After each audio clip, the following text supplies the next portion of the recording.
Welcome back, everybody. This is the episode you have all been waiting for. It's episode 275, and I have something to say about Buffalo Wild Wings. I was at Grand Prix Houston last weekend, doing my thing, killing people at Commander, doing coverage. I know what happened. Someone's like, hey, let's go to a local Houston eatery, and Corbin said, oh no, Close. fam. Oh no. Close. We were at the hotel, and we had pizza ordered the night before, and there was nothing really in walking distance. So someone pulled up like Postmates or whatever, DoorDash, and they were like, I know what you want. It's top of the list. Buffalo Wild Wings. And I was like, you know what? I do want that. So we ordered Buffalo Wild Wings, and I ate some mediocre wings. Not great. Yeah, you order Buffalo Wild Wings. That's what you get. Yeah. Sure, that's fine. But I'm saying within the Buffalo Wild Wings scale, right? I go cube, have a good time, and I go to bed, and I'm like feeling like okay, but not great. And I wake up about 6:30, and I stumble into the bathroom and I puke everywhere. Yeah, everywhere. Not in the toilet. You puked. I did. I mean, keep in mind I was like asleep while this was like the stumble to the bathroom while asleep. I made it to the sink. And let me tell you, you have not truly lived until you have vacated 18 wings worth of hot sauce and chicken into a sink that gets clogged up and won't drain. I don't know how you don't get sick every time you eat Buffalo Wild Wings. Well, I drank some water and then I threw up in the toilet the second time around. So your opening salvo is a little bit... It was, man... Was it a blazing salvo? It was not. It was a hot. I got the hot flavor like usual, and I feel so bad for the guy from engineering who had to come unclog the sink. Oh. But like I couldn't dig it all out. I didn't. Like he had gloves. Did you try? Were you like? No, I wasn't sticking my finger in there, man. Just trying to lick. It was just nothing. It was 18 wings of chicken. No, my precious sauce. Wings. It's like licking the drain.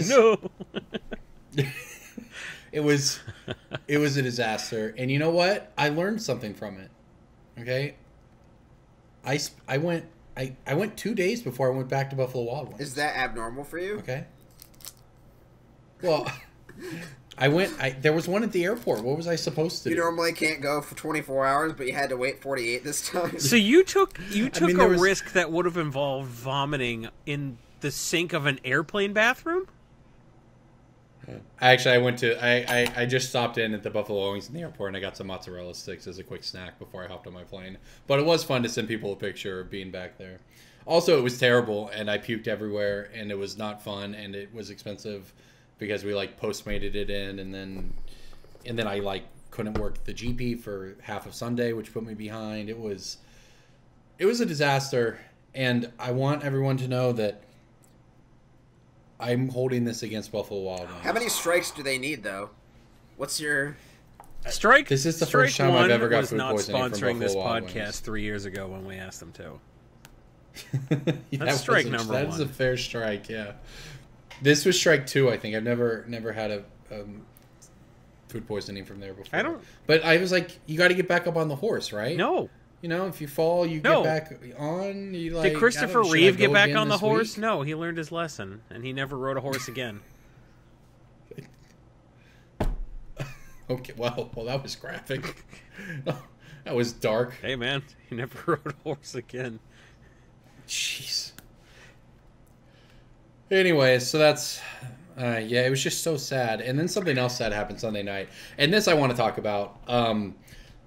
There was a disqualification Sunday night at the GP. And I've been to well over 100 GPs in my life by this point. I've seen dozens of people DQ'd. But this is the first time that I've seen one that I kind of very like viscerally disagree with. So what happened is one player was wanting someone to scoop to them in round 15. And when you start round 15 at a GP, if you've ever been to one, the judges always make an announcement that says, don't do anything but play Magic, don't offer concessions, don't accept concessions, don't talk about it, don't do anything. Do not do anything besides play Magic to determine a winner. So somebody sits down and they're like, you should scoop to me, I can top 8. I think this is, I'm recounting what I heard, right? And there was a post made about it online, and I do have a little insight to it. And this person was like, I would totally, pay you to let me top 8. But I'm just joking. Hey, not really, you can't do that. Okay. And his opponent just kind of was like, no, like, haha, no, we're playing Magic now. And his opponent beat him, and the guy did not top 8. However, they did both top 64 and made money. Later, that player was recounting the story of how their opponent didn't scoop them into top 8 or into top 16 or whatever it was, and mentioned something about that offer, right, whether it was a joke or not. So obviously a judge overheard this, followed up on it. They eventually find his opponent from round 15, talk to his opponent, who confirms that he said this stuff. And the first guy got DQ'd. You can't offer bribes. You can't, just like the old thing with Drew Levin and Craig Wescoe back in the day. You cannot joke around with it. You can't joke about betting. You can't joke about gambling. You will be disqualified. You can't ha-ha, nudge that. You can't. Especially if you're especially if you could, that could be construed as fishing. Right. Well, Rick said most of the time, and I don't want to, levy accusations in this particular instance, but most of the time it is. It's almost never a joke, right? And the only time I think that we know of it was a joke was when it happened with Drew Levin playing against Craig Wescoe. And Drew Levin was going to top 8 a GP, and then he made a joke with his friends after the match about, ha, you owe me because you bet I wouldn't make it or something. And it was, the judges had to DQ him because you cannot joke about betting or gambling. It is a hard line that Wizards has to take in order for Grand Prix to exist. From my understanding, right? That's sort of what the community says. I want to be clear. I'm not speaking for Wizards here or as member of coverage. I'm speaking as someone recounting what, the community generally says in these circumstances. However, that's fine. That person got DQ'd. That makes sense. His opponent got DQ'd as well. What? Because the Magic tournament rules specifically state that if your opponent offers you any form of bribery and you do not immediately call a judge, you are considered complicit and will receive the same penalty. That is a rule in the Magic tournament rules. The judges were, literally forced to disqualify him, right? They're there to do their job. It doesn't matter if you disagree with it or not, you do your job. So, and I think it is, I can understand some reasons why that rule might exist, but I think it's a travesty that it is not more well known. I did not know that it was a rule. I doubt anybody listening to this cast knows that's a rule, unless they are a judge themselves. Right, right. And I'm a judge, and I don't know it, right? And you have to be like a floor judge at a GP level to know it, right? You judge F&M, that sort of thing never comes up, right? You don't. It's not a thing you learn. It just never happens, right? You don't have to worry about it. But it is a rule. But from that player's seat, he just top 16 or whatever the GP. And he had done everything right. His opponent tried to get him into something shady, and he said no, and he just played Magic just like they say to do when they make the round 15 announcement that says, do not offer concessions, do not discuss concessions, do nothing but play Magic to determine the outcome of your match. Now, that's something... He played Magic to determine the outcome of his match and was punished because he didn't know the rule. And if they expected every player to know that they can't offer concession, they wouldn't say it all the time. So why don't they say that other part? They expected the dude to know that he's got to report it, but they never make an announcement about that. But they always make an announcement that you can't offer a concession in exchange for prizes or other compensation. So that doesn't scan, man. I think that guy got punished disproportionately because he was supposed to know some next level shit when they make an announcement on the basic thing that should be common sense. Right. Well, and to be honest, I think I would venture to say many judges feel the same way. But you know what? They have to follow the rules too, right? And the rules say that if that happens, you have to DQ people, and that sucks. It just sucks, right, for this person.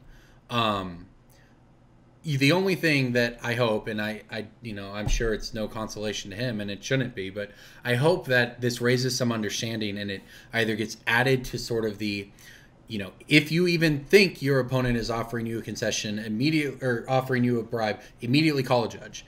It takes another 5 seconds on round 15. I would hope that it gets added to Grand Prix in the future, or at the very least, I hope that this story spreads enough such that players are playing in Grand Prix know. because the player did not. The player who was wronged, in my opinion, he did not. I mean, he was incredibly upset. He went from, on a high, just won round 15. Yeah, and he legit won it too. Hey, yeah, and essentially, it's like you did this thing 99% correct, but you didn't know about this final 1%, and therefore we are required to DQ you as well. And I hope he continues to play Magic. Right? I hope he goes to a Grand Prix ever again, because that is about as disheartening as it can possibly be. Yeah, and if his dumb opponent had kept his dumb mouth shut, it wouldn't have been an issue. They would have played out the match. That person is clearly in the... Joking or not, that person clearly did everything wrong. But this is also the problem, because there's that line, right? And it's this thing where basically if you're a pro, you know how to walk the line. You sit down in that situation where one of you can top 8 because of breakers and one of you can't. You say, I can top 8 because of this and you can't. Will you concede to me? And most of the time that other pro will just say yes, because they all know. And you deal with it later. You walk out on Monday morning, you figure out what they get, right? But they know that game, and other players don't. And that's where the problem is. If you don't know how to play this particular sub-game of round 15 of a GP, then you are likely to navigate it wrong, or apparently you can have your opponent navigate it wrong and still be punished. Yeah, take you down with them. As someone who loves to joke around, I love that I can weaponize my jokes and take out my opponent. That's so good to know that. Like, if he's going to beat me anyway... the only problem is you'll never be playing in round 15 of a GP with prizes on the line. Hey man, you don't know when Two-Headed Giant Future Sight Block is coming back.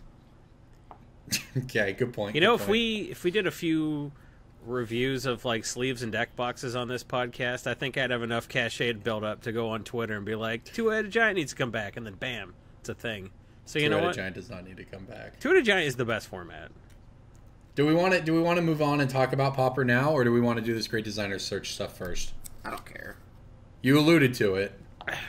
This is why people don't think we're a professional podcast, because they're like, they got their shit together, and Corbin's like talking out loud, hey, who needs a fourth wall when we can... Well, Jason's... Hey, this is it. We are transparent. We are us. You get unfiltered. Jason doesn't give a rat's ass about the show notes and just goes off script. So here we are. Let's talk about... When did I go off script? Just now when you skipped, man. Pauper was next after this. Then you asked if I wanted to do a great design search or Pauper. What are you talking about? Because it was a good illusion. Shut up. Anyways, let's talk about Pauper now. It's over. Executive decision. Okay. Pauper had 302 players. Do you want me driving the bus or under it? I would prefer you to you be can't have on you can't have both. It. I mean, you're trying. You really. You know what? I just had a flashback to several years ago with Ryan. We had some sort of after hours with him on a short bus, right?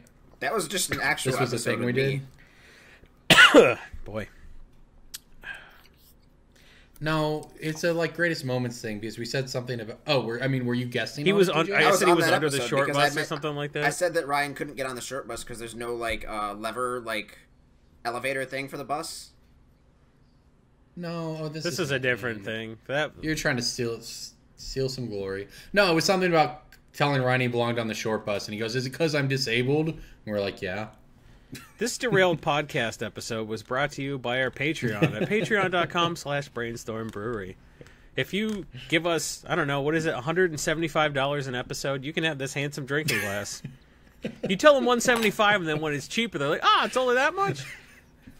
Good point, Jason. Yeah, so you are truly a marketing genius. Yeah, I know. Huh? So for $215 an episode, you can get this handsome drinking glass, out of which I'm drinking my very last Founders Bourbon Barrel Aged Backwoods Bastard, and it's a beer as dark as my soul, and it gets me through these episodes. So go to patreon.com/Brainstorm Brewery. Give us $1. It's $1. It's not even per episode. It's $1 per month. Give us $1 per month, and you can have access to our Discord server where we shit on Corbin constantly. That's the Patreon pitch. You were wondering what was going to happen? I made probably. You gave me an I opening? made the best use of the announcement in the Discord server ever, I believe. Yeah, he announced in the Discord server that he got food poisoning from Bdubs, so you would have known a week earlier had you given us $1. You would have known days ago, and you would have been laughing at him the whole time. The play-by-play. You would have been able to, like, ask him questions in the Discord server about the food poisoning. I didn't know he barfed in a sink like a college freshman chick yakking up Mike's Hard Lemonade. That was not announced in Discord. So that was a podcast exclusive right there. Yeah, so You're still welcome. listen to the podcast for sure, but so... Anyways, so there was another GP last weekend in London. It was a lot larger than Houston.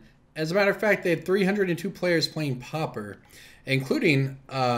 the professor himself, who got a standing ovation because he's been a big driving force behind getting it added, and CFB added Pauper to the event schedule of these things, and DJ says it's a real format, and I said it's too early to see, but you know what? They keep getting more and more people at these side events. You said it was not a real format. I didn't say that. No, I didn't. You've been saying it's not a real format. Haven't said that. Nah. We probably I don't think he said that, dog. Check the tapes. Get your revisionist history out of here. I bet Sander Vandersee knows. He's like, episode. Yeah. 200 and... Anyways, what are we on? It seems like Pauper... What is this, 260? 275. This is 275. Oh, my God. Where's the time going? It seems like Pauper it's certainly gaining steam. And the way... It's also interesting, the way they're doing it at GPs, it's a 3-round event, and you get prizes based on your record. Even when there's 300 people. So... It's a fad. But like fads are fine. Oh. I don't think they expected there to be 300 people though. No, I don't think they did cap either. side events though? Nope. So no, I mean it's just 3 rounds. Like it does, you get prizes based on your record. I don't know. It could very well be a fad and also still be a successful side event at GPs for the foreseeable future. Well, right. The reason it doesn't suck to have another format where cards are worth money.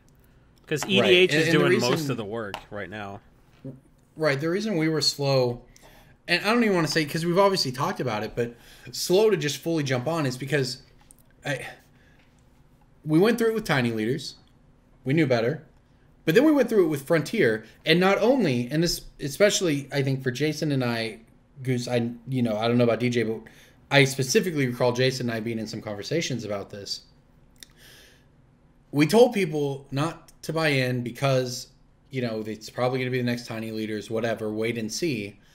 And we just got absolutely destroyed by people who say, we're ruining their fun. Why can't we let them have their format? It'll be a real format if we want it to be a real format. And, we very much just felt like we had sort of a responsibility to our listeners to not tell you to go out and buy stuff. People were that isn't going to exist. Paying $11 for Siege Rhino. What are those now? $1? Like, yes, yeah.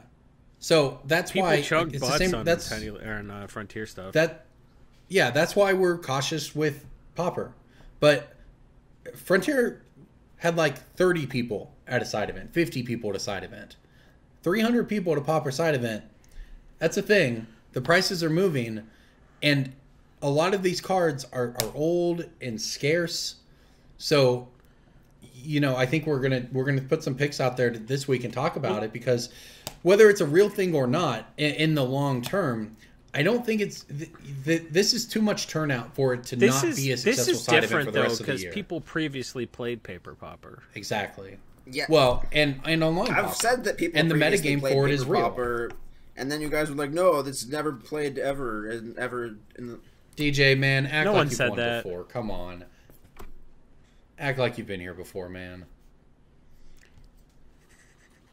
Seems like you're suggesting that we were wrong about something. Can't you be right without us being wrong? Can your ego handle that? If you're like, paper, and we're like, whatever, and you're like, yeah, suck it. It sounds like you might be suggesting that I personally could have been wrong about maybe a card moving in price due to Paper Pauper, and I just don't recall that ever happening. So okay. Are we going to Fogo? Is that happening? Good. Yeah, I'm glad we're all on the same page here. So let's talk about it, though. DJ is the resident Pauper expert because I am not. What are you seeing, really, without stepping on any of the picks we talked about? what kind of stuff are you seeing move for Pauper? I have had a significant increase in my orders of Pauper orders, both just like through TCG Player employees and just like selling on TCG Player, the website, and just like local players ordering cards from me. I've had to pull a lot more cards like Curse of the Pierced Heart. I've had to pull a lot more like Ninja of Deep Hours. I've had to just like up my buy list stuff on Cardsphere. I've just been like increasing the volume and Pauper stuff I'm moving. I like ran out of Chainer's Edicts at one point, which I've had like 30-40 Chainer's Edicts stockpiled for the past like 4 years, but they moved relatively slowly up until this point. Like now I'm just like out of them. So Chainer's Edict, Gush, a lot of Elves stuff has been moving for me really well. Like I'm not gonna step on any of the picks there, but well, there was some surprising stuff too, because all the stuff that was played before in Pauper we all knew about. Like, until it was banned, everyone knew about Spellstutter Sprite, everyone knew about Muldrifter, Spellstutter Sprite's not Deep banned. Hours. You're referring to Cloud of Fairies. Cloud of Fairies, Spellstutter Sprite is another card that's been moving really well for me, though. Yeah. That's a card, I'm not using it as my pick of the week, but that's a card I think could go to 3 right now, just because, like, it's super good. But all the old stuff was, like, obvious, but there's stuff that wasn't played. It wasn't a previous Paper Pauper pick. The biggest thing that caught me off guard was precipitously the Standard increased. Standard Bearers is the one that caught me off guard because I only had like 7, and I just like am out now, and I need to go downstairs and dig through like 50,000 cards to find some Apocalypse bulk. Well, I used to pick those for 60 card casual because those did kind of move in my case. So that was a pick, and that was something I pulled out of store inventory. But like, I was paying like nickels and dimes on it and getting like dimes and 15 cents back, and so I had a lot of those stockpiled. Sometimes you get lucky. The more cards you have, the more chances you have to hit when a thing happens. So I had Moment's Peace because I thought that card was too good, stuff like that. So sometimes you'll do okay, and sometimes you'll have 90 gushes. So yeah, I'm glad that I've been going through a lot of bulk in my house, and I bet, for instance, I passed. This is one we talked about, some Inside Out from Eventide.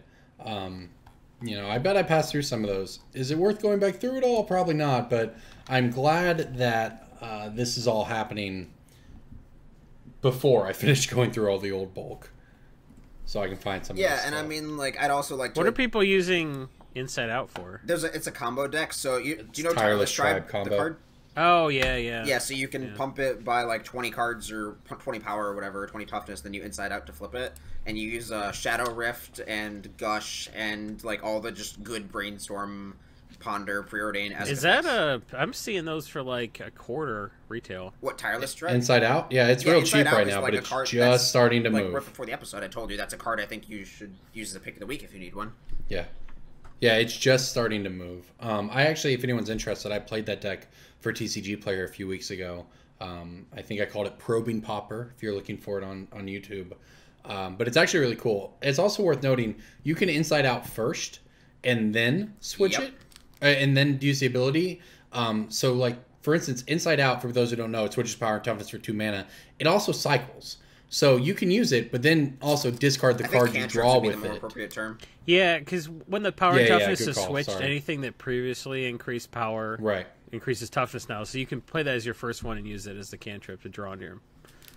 Right, because, I think Gush is, like, probably the first card to get banned, and if they make a update to Paper Pauper... I did a brain bite on this a few weeks back. Don't wait for Gush to hit 10. If you've got him, just dump. Yeah. This is like Peak Pauper. It's the next month. Straight banned in Legacy, and you just probably shouldn't be able to play 4 of those. What is that noise? Yeah, I was about to say someone something. opening a fruit roll-up? What's the deal? I'm opening sleeves. Why? Please stop. Why? I get it, but why though? But what? I don't care. Just let me know it sounds. I'm glad that we've identified the noise, but why? This is how I talk to my daughter. Like, yeah, Daddy knows the sound he heard from your playroom was like the sound of a whole pack of crayons being dumped on the floor. He just wants to know why, though. Because Daddy's podcasting, and maybe don't do destructive things when he's whatever. All right. I can't make you understand any more than I can make my daughter understand. Oh, by the way, if anybody doesn't isn't following me on Twitter, you didn't get to see the pic I tweeted of her. She learned how to take off her pajamas. She can undo the clasp and unzip them, but she hasn't learned not to put her hand in her diaper and finger paint with her poop. So there's going to be like a little bit of lag in between her learning those two things. Jason, if you were to describe maybe a grade level at which she smeared poop, where would you put it? First grade. First grade. She's 3 and she smears poop at a first grade 2. level. That's what you're saying? She turns 2 the day this podcast comes out. So, yeah, she's a prodigy. Okay. She's a poop prodigy. Wow. So, yeah. This episode has been all about bodily fluids. So, yeah. So, when I walk into my bedroom and I see that my daughter has smeared her crap all over her crib and she's grinning at me, like, hi, Daddy. That's how I felt seeing that, was how I feel when you tell me that you're opening sleeves on the podcast. That same sort of, like, paternal, like, well, DJ's a thing in magic because I gave him his first writing job, so this is kind of my fault. But I'm not mad, I'm just disappointed. All right, that was a good tangent, because while you were going on that tangent, I was able to mute my microphone and open the rest of my sleeves. Good. I got a sleeve. I hope you did it on camera. It's good that you're selling too, so many Chainer's edicts that you don't have time. You have to multitask by opening your sleeves on the podcast. you can't carve out 1 hour a day just to God damn open it. Sleeves. I gotta sleeve this powered cube.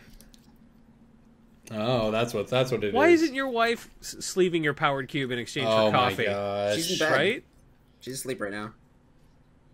Well, if you'd given her coffee, she wouldn't be, would she? Don't. She'd be awake, Don't. sleeping. This isn't that conversation. This is a different one. It's not the one. It's not where this isn't going where you think it's going, Corbin. He didn't meet his wife on been. Craigslist. He met her in class. Calm down. That's a different inside joke. 10th grade French class. Oh man. Yeah, DJ was in school then. 10th grade. When was that? Last year? 2 years before he dropped out. Kanye West is a college dropout. Why can't I be? It's funny because you actually have a degree, right, DJ? Yeah. I have the same. What is it in? Yeah, that's why it's funny. What's it in? Calling someone a college dropout because they just dropped out of grad school is great value because I dropped out of law school. Yeah. Both Jason and I have more education than Corbin. Ooh. We can't prove that. If you asked me to provide documentation, I couldn't do it. I'd just like to point out that I did go to pre-K before I went Jason, to kindergarten. you have a student loan bill, right? No, I paid that shit off. I worked I in was pharmaceuticals for 5 behind. years, yeah. When you work in pharmaceuticals, you pay off your student loan that fast. I was a year behind everyone else, right? A year older. We're than also everyone, counting so like I got the my value extra of an year in there. Oklahoma education versus the value of a Michigan or a New York education. I went to private school. Yeah, but it's Oklahoma private. It's like, we teach that the Bible isn't the literal word of God. It's just how we determine our science curriculum. I did have a nun teach me chemistry. And by teach me chemistry, I mean... She jerked you off. She sat up front when I was a junior in high school with a stuffed animal named Freddy the Frog and read us Bible parables. Not a single word of that was a joke. Nothing about that was exaggerated. Oh, it was a joke. It could just literally also what be happened. true. Yeah, like, I'm not exaggerating to be funny. That is quite literally what you might call the gospel truth of my junior year chemistry Kids, class. how many years is Avogadro gonna burn in hell for blasphemy? 6.02 times 10 to the 23rd years. That's right, forever.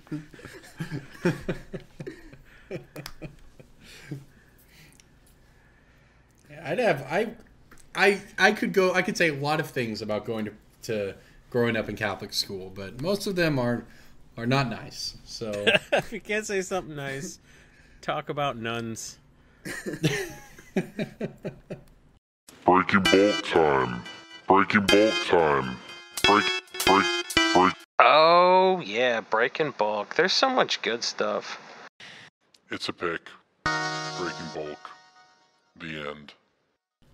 anyways, let's talk about some more about Pauper. We got breaking bulk, and it turns out Pauper is Breaking bulk is just all about Pauper because Pauper is a format of bulk. So yeah, that's essentially how it works. Our Pauper picks are really spicy. I got one. I'm going to go first. I wanted something that has cross-format appeal with EDH, but is also kind of up due to Pauper. And my breaking bulk pick is a really surprising one. This has been printed twice. Once in a dual deck, and once in Mercadian Masks. It is a green enchantment. Spider, not the spider, but the reach enchantment. It's like 3 mana, gives all your creatures +0/+1 reach. Yep. It's played. It's an elf sideboard card. It's an elf sideboard card, so you don't die to like Evankar's Justice and crap like that. But like Doran decks like it, Ishkana, Saproling, and Kolfanor. Like it's in about 1,400 EDH decks. Yeah, it is Spider Silk Armor. That's right. Yeah, it is Spider Silk Armor. It's over $1 retail despite the reprinting. So that card's just like that's a card that's like $1 now. Too. It's a 60 card casual Pauper card. Was a thing, even before like this 7-8 month Pauper spree or whatever. Like Spider Silk Armor has always been the breaking bulk pick, just because it helps people who build mono green Dirtle casual decks to not die to their friends' big dragons. It's just a good card. Yeah, and it's this was something that like hasn't really popped yet. It was like this price is like the pre-Pauper craze, just played at 60 card casual / some Doran decks price. Yeah, I mean close anyways, right? Yeah, so I think it's this basically has some room to $1.50 move. instead of $1. So yeah, so if you see you get these in bulk all the time, especially Mercadian Mask bulk. Everyone's gonna pull out Invigorate and crap like that, and they're just gonna leave these in there. I have dozens of these, and that's like just dollar bills there. I love it. You know, these are I bet these buy lists for like $2 in a couple of months. So yeah, pick those out for sure. That's just free money right there. And honestly, even if it never moves, it's still like $1.50 retail, and you're getting them in bulk, and that's what 300 times the bulk rate. So sounds good to me. What I do like about Pauper is that it gives value to break. It makes breaking bulk a lot more interesting, but it's also, if you think about it, you know, we have standard to give value to standard card. We have modern to give value to the rares and mythics of older sets, and sometimes the commons and uncommons, but you know, mostly not. And then Commander basically just takes the most random things ever. It gives them value because they do X thing, but Pauper hits a niche that is not filled by Commander. It's not filled by Modern, because all of these commons and uncommons that are good in Pauper are not good in Modern. Well, some of them because there's a rare, but for the most part, like there's probably a rare that does it better, you know, or an uncommon that does it better. However, and they're not like sort of Dirtle cards that scale with multiplayers. They're actual competitive one-on-one cards, but they just happen to fit the niche in Pauper. So it's giving value to cards that did not have value before, as opposed to something like Commander just raising the price of cards, and we build it in from the beginning. And I just think that's kind of cool. And especially considering how hard the price of bulk has tanked over the past few years, you know, for basically, in my opinion, because of so many reprints just removing the average value out of the bulk, it's nice to see it pop some of these up. So one of them that's moved recently is a white instant from Judgment. Prismatic Strands. It is Prismatic Strands. So it's $2 right now. It's a common, and the same thing. This was $1 until this Pauper craze, but it's played in whatever Pauper decks that makes it worth $2. So if you happen to hit Judgment bulk, I can't imagine there's a ton of value in Judgment. So this might be one of the better ones. Yeah, as a matter of fact, it's now the Battle Screech is expensive. Why is Battle Screech That's basically the lingering souls of the format. It's just super. Are you it's asking in why Pauper. it's It looks like legal it's in an Pauper? It's uncommon. because it's legal in Magic Online. It's a I common see. in Vintage Yeah, Masters. because Same with it's Chainer's uncommon. Edict. Like that and Chainer's Edict are the two big, like uncommon in paper but legal in the format cards. Gotcha. Yeah. Okay. So yeah, Battle Screech is apparently $6 now. But Cabal Therapy, Anger, and then Prismatic Strands. So yeah, this common is now the 4th most expensive card in that set, and outside of the rare slot. Boom. So yeah, pretty good. So yeah, get some paper Pauper picks in there. Yep. I've got a. I'll throw a softball in there. I've got an Onslaught green common. Just gonna softball it in. What does that expansion symbol even look A like? spider. Is that what that is? What? Huh, A guess spider? that makes sense. Oh, no. I wasn't listening. An Onslaught Green Comet, Yep. huh? Green Common. It's an elf, right? Is it Well-Wisher? Nope. Oh. Well-Wisher is Legends. Some sort of mana Well-Wisher elf. is Onslaught, but Well-Wisher is not my pick. Some sort of elf that makes is an elf. mana. Well, there aren't too many common elves that are worth a damn. I mean, I don't know the commons out of Onslaught. All I can think of much. are uncommon Should. elves, like Bloodline Shaman and crap. Because it's good and it's a 4 of in the deck. Oh, I the don't know your Pauper decks, man. is it Quirion? Quirion Ranger's Ranger, Visions. Quirion Dryad. No, the Yeah, I the didn't. Birchlore Ranger. There you go, Birchlore Rangers. Ah. Yeah, I knew I'd Birchlore get it. That's a Rangers legacy is the card, reason actually. that elves can cast Distant Melody, because Birchlore Rangers makes mana of any color, and elves doesn't have time for islands. And it's also a random morph creature, which is never ever relevant, really, but you can tap 2 elves to make a mana of any color. It's this card gets left in every single Onslaught bulk I've ever seen. I've never gone through Onslaught bulk and be like, oh, they picked out all the Birchlore Rangers. This card always just gets left in. Which is interesting. It's a legacy playable card. It's like the baby version of Right, but it's just not worth Heritage it. Like Druid. it was never worth it. Yeah. Like I still picked Right. them because of Pauper, but everybody's like, oh, this is a 25-cent card. It's garbage. Like even if it's legacy playable, nobody picked them out being like, oh yeah, I'm gonna sell these to all the legacy elves players. People would just leave it in there. Right. So it's just like a good elf that you should pick out of bulk. I mean, like I said, it's kind of a softball because I just assume that everybody knows what it is, but it's just a good card. I knew eventually. Well, I mean, I knew Birchlore. I know what No. I know Birchlore people Ranger know what is. the I card actually does. shouldn't even I know what just set it's from. nobody assumes that it's worth money Right. when it is the only way. It's the Interesting. only way the elf deck can cast like stuff like Mob Justice and Distant Melody. It They're also playing Mob hasn't. Justice. It's usually a 1 of or 2 of on the board. That's hilarious. That just it hits also hasn't creatures. moved Does in that hit price players yet, or so just that's Mob good. Justice does hit players. It only hits players. Oh, There's 1 damage to each target player for for each creature you control. Yeah, I see. I thought it only hit creatures. No, it's really good in the mirror just because the mirror ends up being a stalemate of who can get the more creatures out, and your Timberwatch elves aren't getting trample, so you just have to like throw a giant fireball in there. You just have to like Is Well-Wisher legal in this yeah, format? you get to play 4 or 3 or 4 of them in the main deck. The card's insane. Yeah, you just like, even if you're only getting 4 or 5 life at a time, it's just that's too much reach. I wouldn't People be are surprised if dicking all around these with elves Golgari pop. Brown scale, and you're like, no, let me show you how to gain life. Well, like gaining Okay. life is actually relevant in this format because again, there's decks like Burn where just they need to kill you early. Like the Tireless Tribe deck has a cap. It's not like an infinite combo deck. It has a cap where if you get above 30, the deck just like doesn't win. Well, it can. I mean, it can, but it's significantly harder to beat an opponent who is gaining life at a. Yes, it matters. And has blockers. Well, Well, you blockers can don't usually matter go through because the you get, like, Shadow blockers. Rift Oh, and because you have Slippery Space. prismatic strands. Yeah.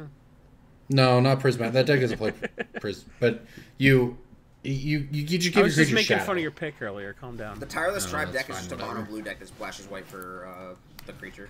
For the Yeah, the and creature. standard flag bearers in the sideboard. which is another card that like would have been a great pick like a week ago. I just didn't anticipate it. I mean, another card that's like that has that uncommon status but is still legal in the format is Tangle from Invasion, because it's only a common online and it's an uncommon from Invasion, and it's just like sort of a green fog that also makes their creatures not untap. But it's like $2 in paper, and it's always been $2. That was Invasion? Yeah. Tangle. Yeah, Tangle's a good card. It's got good art too. Yeah, Tangle is If a I good remember card. correctly, I like the art. Yeah. All right. Well, anything else before we move on? You guys want to touch on with Popper? Scattershot Nah, dude, Archers is a good card, and you should pick it too. It is a good Yeah, card. but you said that's that true. 2 months ago. I said that like over a year ago. You know what? Don't It probably correct was me. over It a sickens year. me. It probably was over a year ago. All right, let's talk about how Jason spent his week when he wasn't cleaning up poop. Great designer search. I have a, Now, I I have don't a know how many wife of you for are- poop cleaning. Just want to make that clear. Okay, great. I did most. I don't of know it. how many of you are armchair designers out there trying to get in on the great designer search, but I had to listen to Ryan, Jason, and Marcel Talk all about this in a thing group. all week. We sent like 10,000 group texts, and I was like, Corbin's at the GP right now, but it turns out he was just like vomiting his guts out reading these. So maybe it wasn't the Bdubs. Maybe it was Ryan's answers to the. Yeah. So just people want to get kind of a sense of what this was like, because only about 3,000 people took this exam, and I was one of them. So just to catch us up, just to catch us up, there was like an essay thing, right? Okay, so the essay thing was the first thing you did, but it was sort of like, did you complete the essay questions? Good. Right, no one read it. They're not going to read 7,000 essays, because that's how many people initially responded. So the contest, the first round was 7,000 people. Of those 7,000, only 3,000 bothered to submit the 75 answers to the multiple choice questions. So I'm sure some people said, I would do the Great Design Search. They're like, great, here's 10 essay questions. And they're like, I'm out, fam. Or they saw 75 multiple choice questions, which took me about 8 hours to complete. Jeez. Or they just had to work. Or whatever. They just didn't do it. So it went from 7,000 to 3,000 at the end of the 75 questions. They moved 94 people on to the third round. To move on, you had to get 73 out of 75 correct. There were 3 people with perfect scores, and there were 94 people that missed 2 or fewer. I was not one of those people. I don't know for sure, but I'm pretty sure I didn't get 2 wrong, because I had to guess quite a bit. Of the 75, I would say 25 were very easy. 25 were go online, look at what Morrow has said in his articles, look at the wiki stub. There's a magic wiki that was really useful for color pie stuff. What's a primary ability in this color? What's a tertiary ability? Stuff like that. So 25 of them were real easy with a little bit of internet research. And then 25 were goddamned impossible, even with internet. Because I was spending an hour on a question at that point. I was like, you know what? I'm just going to guess on like 7 of these. What were some of the difficult ones? So I would say the ones I found the most difficult, I flagged a few of them just to give you guys kind of a flavor of it. So some of them were real easy. Like, if you were to bring back Battlecry in a Ravnica set, which guild would be the best guild for Battlecry? Boros, very obviously. Okay, so the question right before that, this took some internet research. Which of the following phrases is a follower of Green's philosophy least likely to say? And it has 5 responses, and you just look up, a Green would never say killing for sport is just a part of life. Green would never say that. That was, once you read the whole color pie thing about Green's philosophy, that was real obvious. But some of these were quite hard. I flagged a few of them. Let's see what you guys think. Question 14. What is the biggest problem design-wise with this card? The card's called Long-Acting Giant Growth. 2 green, sorcery. Okay. Target creature gets +3/+3 till the end of turn. At the beginning of your next upkeep, that creature gets +2/+2 till the end of turn. At the beginning of your next upkeep after that, it gets +1/+1. So what is the biggest problem? It's multiple choice? Yeah, it's multiple choice. It should let you target a different creature because the first one might die. It should be an instant so it works in combat. The spell should get bigger over time to build excitement. The spell is too cheap, or it requires you to track things for 3 turns without any way to mark it. So that one. I'd say 5, either 1 or 5, right? Yeah, I narrowed it down to 1 or 5 pretty easily, but like I agonized over it, and I was like, there is going to be an article that Morrow wrote. Okay, so what was 1? The creature might die. The spell should let you target different creatures because the first one might die. I also thought like maybe it should have been an instant since you're casting it during your upkeep. Well, they have a lot of rebound sorceries. I know. So, but I don't know how they feel. 1 and 5 are both they're both legitimate problems. But they said, what's the best answer? What is the biggest problem? So I tried to find some justification based on something Morrow said. I read a ton of his articles. I read a ton of stuff that Evan Irwin and other guys on the design team wrote. Or Sam Stoddard, I mean. Those people look identical. It's okay. They look identical. Sorry, Evan. Only one of those guys is my boss. Yeah, Sam Stoddard. I read a ton of articles from. Only one of those guys might be your boss in the future. I learned a shitload of stuff about design. It was real interesting, but some of these questions were pretty hard. Here's another one I thought was kind of challenging. That's so crazy to me. Think about it. And 3 people. Both of those are good answers. And at the end of the day, if somebody missed 3 questions like that, yeah, they're out. They're out. But think about it, man. Like let's see if you guys. They could be a great designer, but maybe they didn't. Maybe they haven't as religiously read Mark Rosewater. Well, if you aren't religiously reading Mark Rosewater's articles, or you can't figure it out, like you don't have the philosophy the design team's looking for. Like if you can't figure it out, then you're not on the same page. They don't want unlucky people in their designer search, Corbin. They don't want bad luck. Yeah, like seriously. Listen to this one. What do we mean when we say a card is too slow for tournament play? The player with this card will monopolize too much of the playtime in tournaments. The card will cause problems for coverage as it will require too much commentary devoted to it. The card will take too many matches run over time in tournaments. The opponent will call the judge too often with a request of slow play, or the card will make games take more than 15 turns. 3. Maybe. I didn't know. And I couldn't. I was like, one of these is real obvious if you find the article where he's like, oh, we want the cards to make the games take 15 turns or fewer. But I couldn't find any time where he said any of these things specifically. So I narrowed it down to 1 and 5. It will either monopolize too much time of the play, or it will make games take more than 15 turns. I'm pretty confident that it's 3. I was going to say 3 too. It's going to make too You're many. not going to finish times. It's why top is banned. I didn't know. I think 3 is like, the Sensei's top justification. That's what I thought of. Yeah, that's immediately at least where I would go to read about, like, just everything they've ever written on Sensei Savani top. Because the games don't ever finish.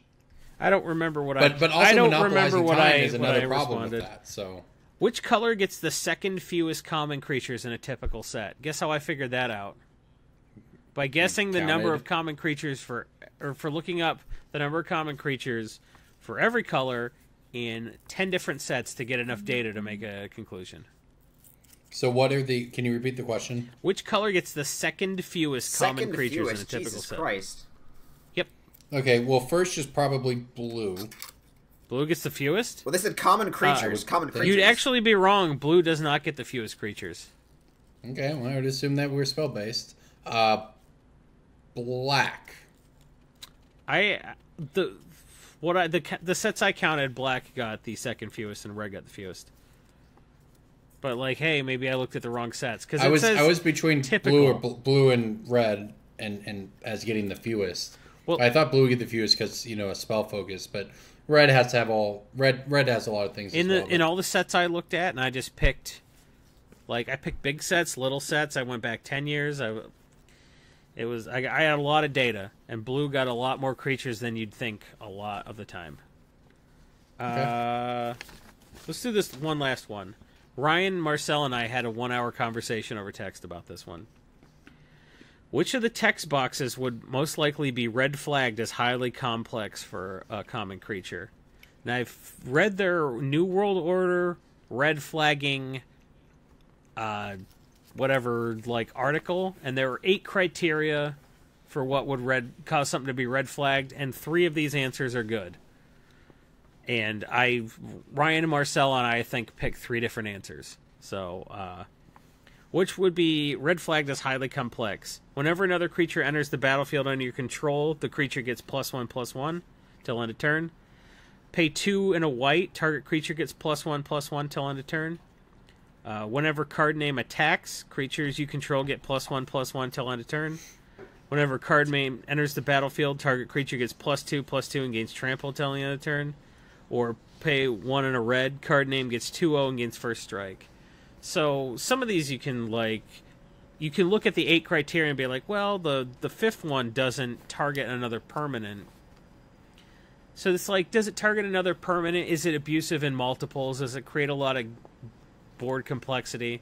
And so it got down to the pay 2 and a white, target creature gets +1/+1, or whenever it attacks, creatures you control get +1/+1. So what do they prioritize more? Abusive in multiples, or creates too complex a game state? And this is all like, well, they've printed cards that don't do all of these things at common in previous sets, So where did they say which one of those they thought was a mistake? It was a crazy amount of research I had to do. So I didn't get the job, for sure. I'm not going to get to design a set or whatever they're doing in round 3.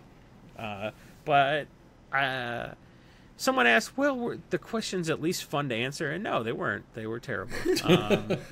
This was a lot of time. I think Ryan seemed to have fun with it. I had fun with the 25 that were easy to answer, and I had fun with the 25 that I could do some research and figure out. But, like, the really hard ones, I was spending, like, an hour per question on it was a good puzzle, but I felt frustrated because the resources that I found online didn't really provide justification, and I would have had to listen to, like, 48 hours of Drive to Work podcast for one little snippet where he's like, we thought that blah, blah, blah was a mistake. Yeah, you know, on the one hand, I get that they have to narrow it down somehow.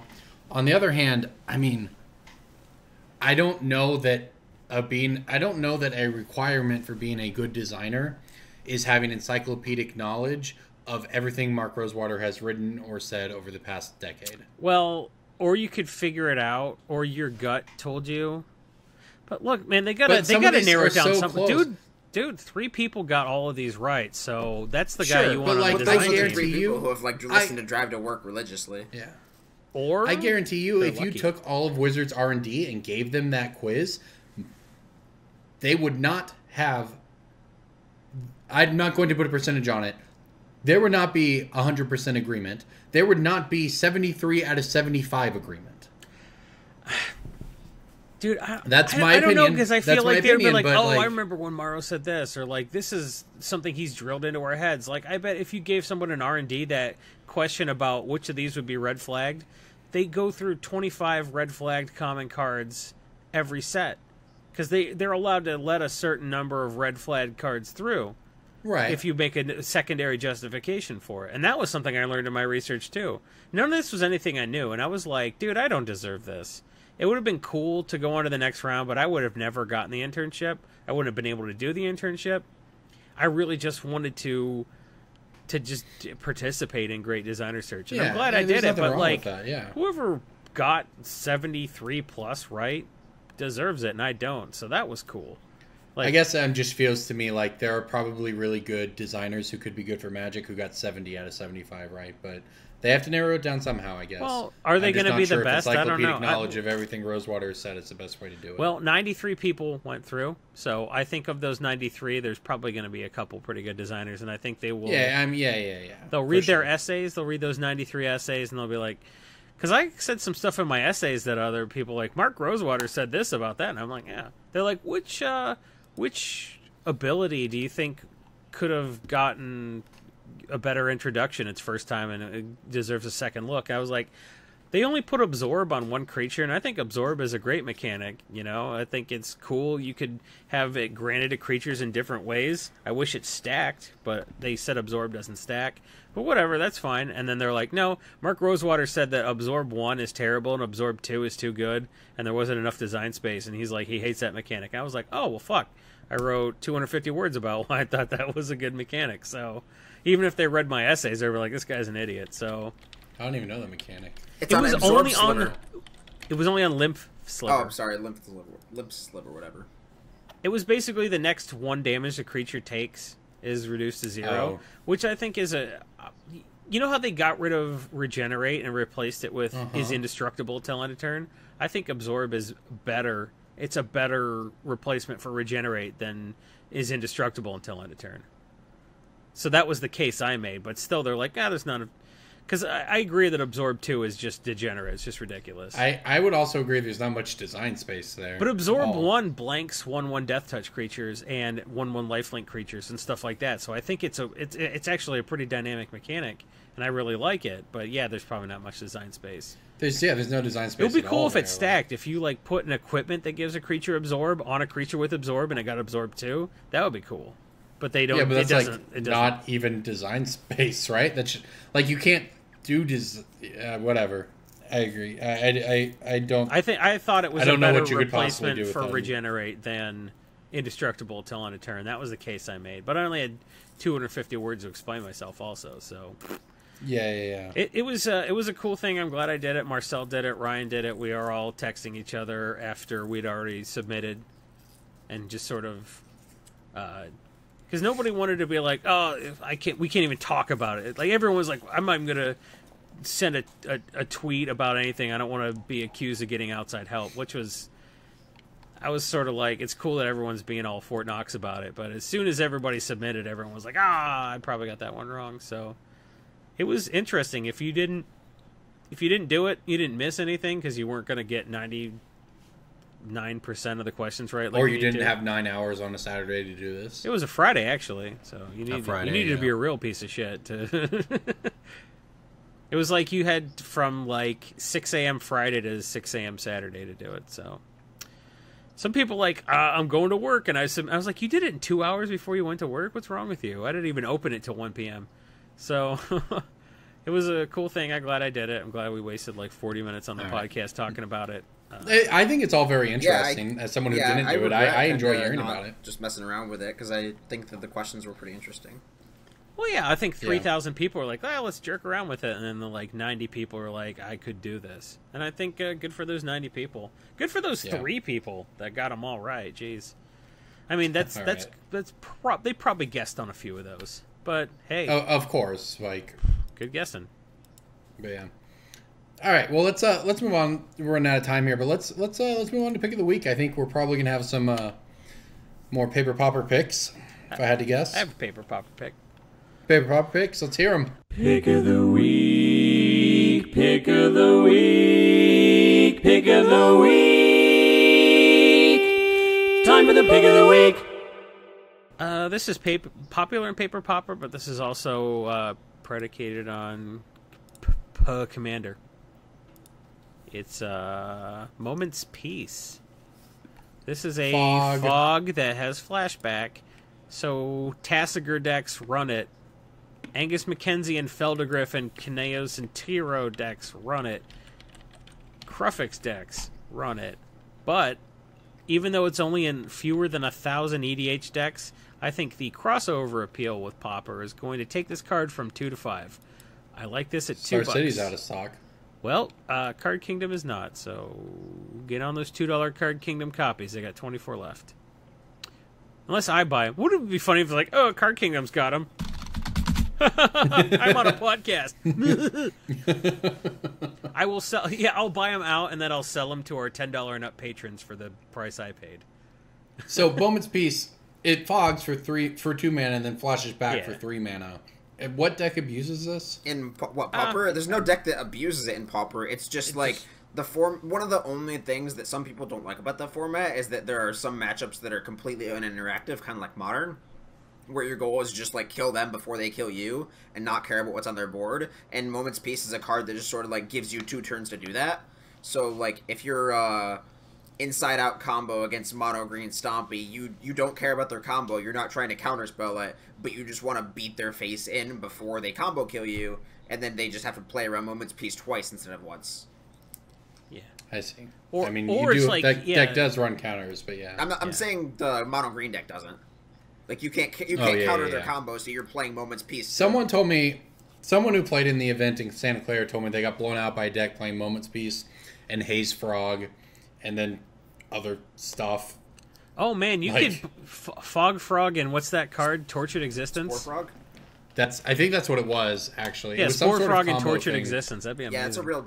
I mean, the black-green Tortured Existence deck is one of the better grindy, super hardcore control decks. Doesn't that loop Golgari Brown Scale? Yeah, that's one of the options. That's what you can. It turns into an engine where you pay a black mana, discard Brown Scale, get it back, gain 2 life, and then that fuels your Crypt Rats engine, where you're paying black mana to nuke the board, damaging yourself, damaging every creature on the board, and it's definitely the inevitability Dredge-esque deck where your goal is to attrition the amount of resources over and over and over and over, and then eventually kill them with a bunch of creatures with Tortured Existence. And Tortured Existence, getting rid of Brown Scale, getting back Fog Frog with a Sack Outlet is also a thing. That's amazing.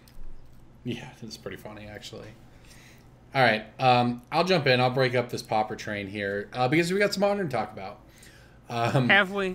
Standard was pretty diverse last weekend at Star City, but the Humans deck, 5-color Humans, won the what do you call the classic or whatever it was. So the interesting thing about this is that this is different. This list has evolved. No longer Mayor of Averbrook is out, right? No one is playing Mayor of Averbrook anymore in the deck. However, this one has some spice here.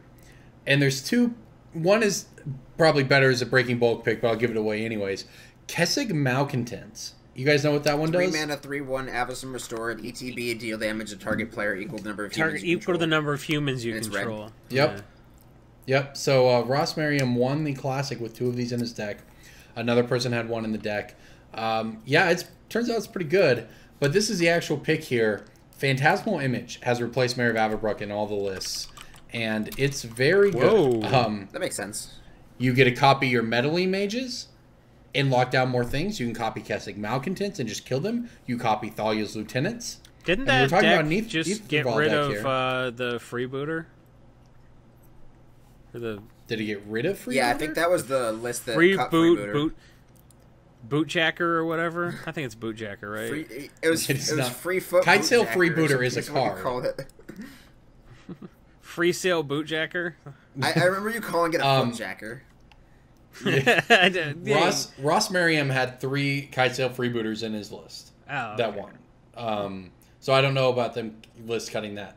But basically, Mayor of Averbrook has become Phantasmal Image just because of how much more flexibility it offers, right? I really like that in a deck with and it's somehow good, Mage. but copying Reflector Mage, copying Thalia's Lieutenant, copying Champion of the Parish, copying Freebooter, or like you just destroy people's hands with this deck. Man, now. that's so or you kill it's them so faster. obvious in retrospect. It's like, why wasn't this running this all the time? Yeah, it does kind of feel that way. Because it's a human. Anyway, once it's in play, it counts for all that stuff. Right. Right. And once you've taken apart their hand, they're not going to be able to target it very easily. Well, like, what was it going to... Like, what targets it that wouldn't kill it anyway if it's a Thalia's Lieutenant or a Melee Mage? Very, very few things, as it turns out. Yeah. There are things that can do it, but it's not a lot of things, which is why, it's also been a card in Merfolk in the past. But yeah, so I really like this pick, especially if you, it's down to, let's see here, under $3 right now. Yeah. There's a lot of supply of this card because it was in Modern Masters 2017. Yep, plus, but it is rising. Plus, it was in event decks. That's was it back then? Yeah, but I don't know if those really matter count. anymore though. Like those aren't. Yeah, I don't know if those matter. That was bought a lot because those 7 years ago. Verdant Catacombs. No, it wasn't decks. 7 that doesn't years. Matter. Was it 7? Well, it was in Magic 2012, Jason, which came out in 2011. Oh my. So the event deck was maybe 2012, so it's a minimum of 6 years. Great, googly moogly. Where's the time gone? Anyway, so yeah, the older ones are available cheap. The new ones are between 3 and 4 right now. And get them because they're going to be at least 5, but it's more likely to be 6 or 7 because Humans is a real deck and there's a Modern Pro Tour coming up. Just play Bant Nightfall. That's an option. I love that deck. Just play that. All right. DJ, what do you got? I got another card from Pauper Elves. I guess I can go do a double pick here, but I think Kyrian Ranger and Scattershot Archers. Kyrian Ranger and Priest of Titania I think are both primed to double up. They're both around $2 now. Priest of Titania is closer to 3 actually, but these are just cards that haven't seen printings in a while. I mean, Priest of Titania got the Commander 2014 deck and then the anthologies, but we both know that wasn't a whole lot of supply. And Kyrian Ranger was like Visions and then an F&M promo, so that one's probably closer to jumping considering they're both 4-ofs in the deck. That's a card that just sort of just does stuff every few years, Kyrian Ranger. Is it Kyrian or Quarian? Dude, I don't know. I don't actually know the answer either. I don't know how to... I've been pronouncing it both ways this entire cast just to cover my bases, but cover his bases. I'm more disappointed we didn't catch you on it actually and correct you. Kyrian Ranger. That one's on us really. I've pronounced it Kyrian and also Quarian, so I just think that card is very, very good, and it's just one of the core pieces to the. I mean, it's part of Legacy Elves, sure, but that's not super relevant. So, this card's very good. I just know which one this is now. This card's busted. And well, that was it was like Return of Forest, bulk, 1 mana, 1/1, and then there Return was of Forest, a Legacy. The Devourer deck abused this, and this like spiked overnight, and then the thing about second spikes is when this, like, I think it was Jerry T was playing some deck with Phyrexian Devourer in Legacy, and Like back when Vengevine was legal or Survival was legal. No, it was before that even. Because Survival was legal then. for like 45 minutes, and everyone's like, "Oh, this is the only deck in Legacy," and everyone went, "All right, we screwed up." Yeah. So anyway, like everyone went and bought out all the Rangers, like all the cheap ones at the LGS for a quarter, and now when a card spikes again, there's not going to be those cheap LGS 25-cent copies to backfill the demand. So everybody has to buy at retail, and when everyone has to buy at retail, the cards sell out real fast, and then they get repriced higher. So I kind of think... I mean, that might be true. Like, that was like a decade ago, though, that you're talking about. No, it wasn't a decade, because I was yes, doing it was, stuff. man. Survival got banned in 2010. Jason has no concept of time passage. There's no... I'm looking at this MTG stocks graph on it. It goes back to 2013. Because I feel like we were podcasting when this happened. I was writing for QS when that Queer and Ranger deck was a thing. Look, man, I didn't was write for playing QS Legacy back 10 then. years ago, dude. The Star City Open that I split the finals of was the first tournament after Survival got banned, and it was in like January of 2010. Oh, Jesus. So, yeah. Maybe it was after Survival got banned then? I don't know. That was like 3 months after I started dating my wife. That Devourer deck was around that time, and it was a survival deck. Great, googly moogly. It was like that doesn't make sense. I feel like I've only been producing Magic content for like 3 or 4 years. Oh man, Jason. It was like 3 or 4 months after I started dating my wife. God, you were.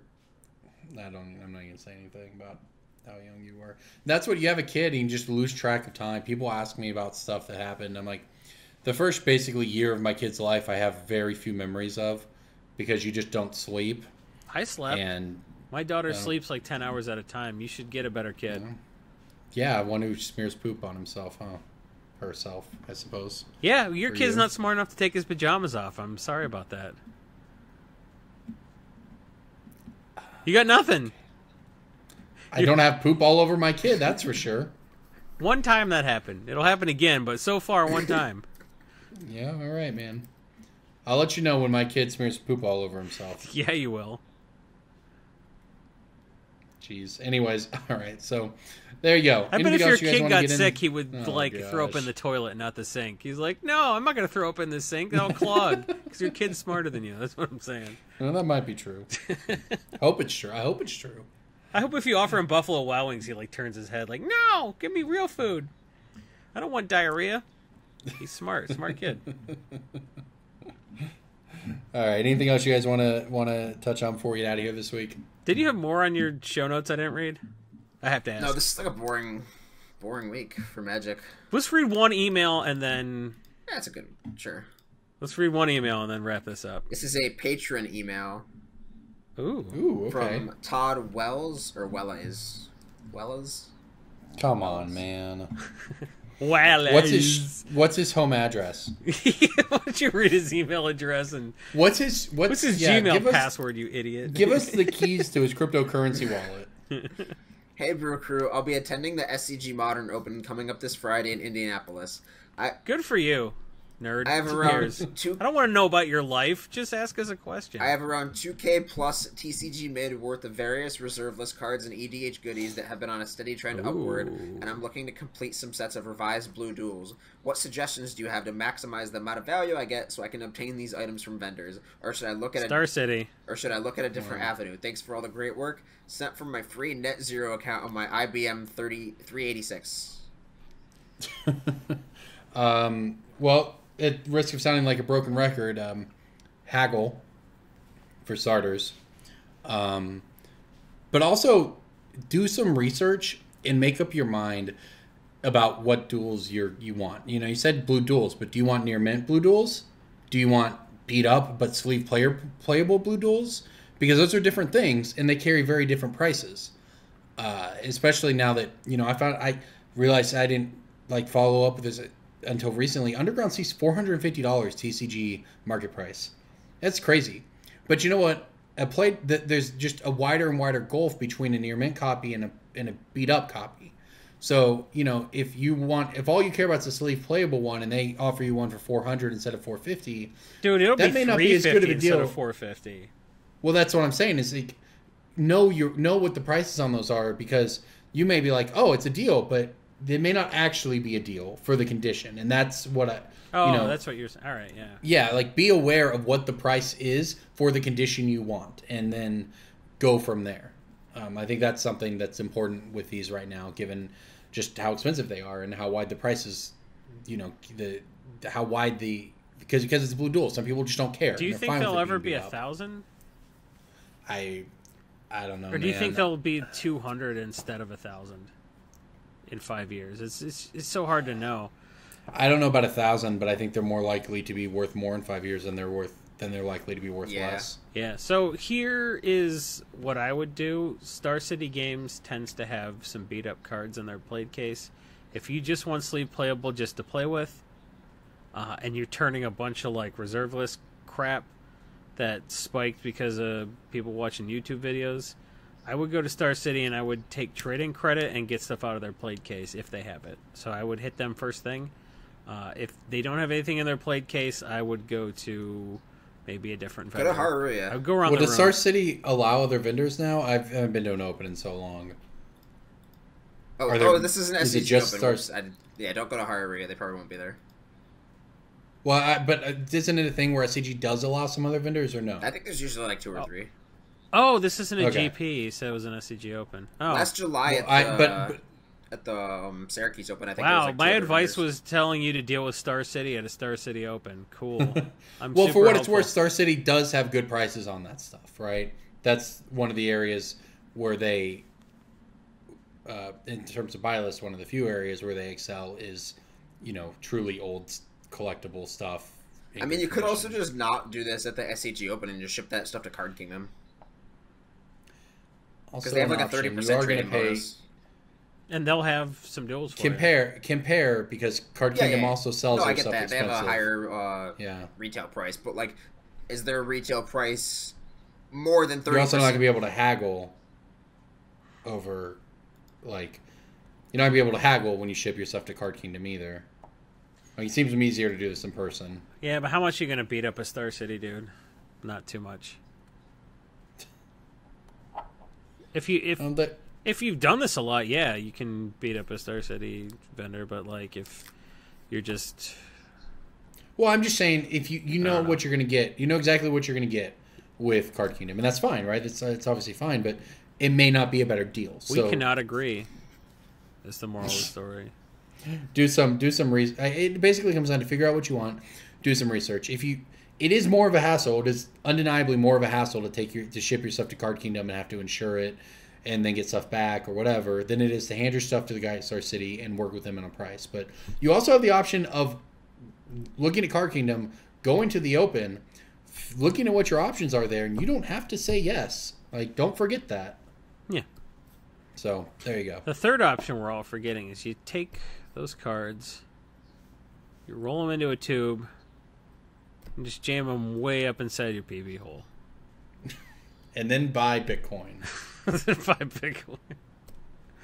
Buy it now. It's down below its historic high. It's half of its historic high. Yep. For what it's worth, cryptocurrency does go down at the beginning of every year. Opposite of Magic cards. Coincidence? I think not. Spend your income tax refund. There's a kind of Bitcoin that they're doing just for human trafficking, and that's the one you want to invest in. Ugh, Bitcoin. All right. Anything else, guys? All right, then that is it, everybody. This was, I know we talked a lot about, poop and throw up and all those. I thought this was going to be a boring We did, didn't we? Wow. And whatever. Hashtag Magic Finance. Thanks for listening, everybody. We'll see you next week, where maybe not next week, maybe the week after, but hopefully before too long we will have another poop-related announcement. We'll see. Thanks for listening. You're a poop tease.